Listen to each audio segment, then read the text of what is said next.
Bien-aimés dans le Seigneur, bonjour et une fois de plus, bienvenue à notre rubrique Les pépites de la vérité. Ce matin, nous continuons avec notre thème sur la communion avec Dieu par le Saint-Esprit. Nous avons déjà parlé en amont de ce qu'est la communion et de quelle est la différence entre la communion avec Dieu et la relation avec Dieu. Ce matin, nous continuons avec le thème comment communier avec Dieu. Nous avons la dernière fois rappelé que la communion avec Dieu se déroule au travers de ce que l'Église appelle les disciplines spirituelles. Donc ce matin, nous voyons la plus haute des disciplines spirituelles, l'étude, la lecture, l'étude et la mise en pratique de la parole de Dieu. Ce sont trois exercices bien différents et à des fins différentes.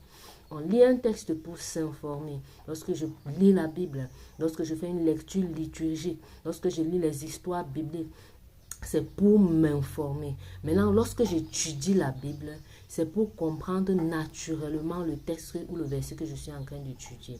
Et j'utilise généralement les outils de langue, c'est-à-dire la forme du texte. On peut avoir un questionnement qui parle à qui, c'est pour résoudre quel problème, situer le texte dans son contexte. On peut aussi utiliser la grammaire, l'orthographe, les figures de style, tout ce qui va avec, tout ce qui est du français. Ceci dans le but de comprendre naturellement le texte, parce qu'il faut le comprendre naturellement. Si je ne comprends pas un texte naturellement, ce n'est pas spirituellement que je vais le comprendre.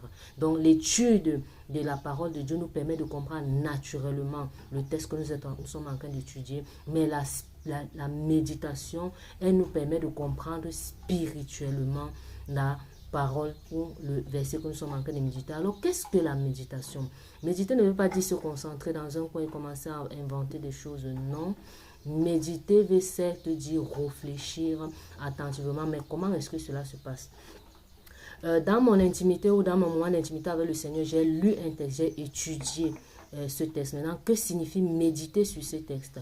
Ça veut dire me disposer dans la présence du Seigneur afin de recevoir l'interprétation spirituelle de ce verset. C'est ça la méditation de la parole de Dieu. Si c'est le Saint-Esprit qui intervient, il va venir, le même esprit qui a inspiré celui qui a écrit le verset que je médite, va m'expliquer clairement de quoi il s'agissait et c'était pour résoudre quel problème.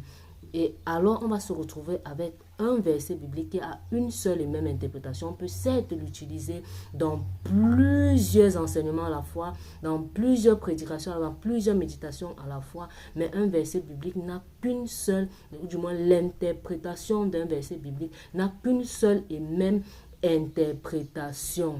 Et lorsque vous interprétez un verset biblique qui vient contredire un autre verset, votre interprétation est fausse. Dieu ne se contredit pas.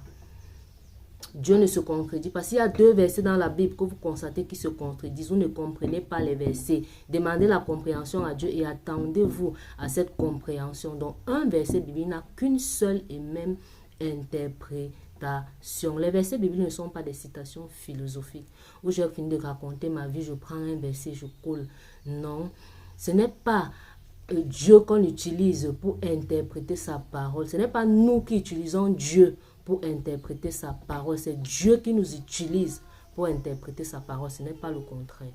Je répète, ce n'est pas nous qui utilisons Dieu pour interpréter sa parole. C'est Dieu qui nous utilise pour qu'on interprète sa parole. Donc, ça ne sert à rien de mettre à l'avance un texte avec la pensée humaine et prendre maintenant la pensée de Dieu, venir coller à côté. Ça doit être le contraire, c'est-à-dire tu prends de Dieu et tu donnes aux hommes.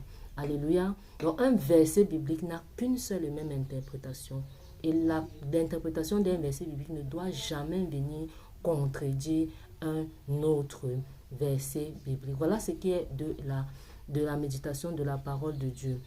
On rappelle que c'est quoi? C'est une discipline très simple et très facile qui nous demande juste du facteur temps, de nous disposer après avoir étudié, après avoir lu, après s'être informé sur un passage, après l'avoir étudié, de nous disposer pendant un temps qui ne dépend pas de nous parce que Dieu fait comme il veut dans la présence du Seigneur pour recevoir l'interprétation spirituelle en ce qui concerne le verset sur lequel nous méditons.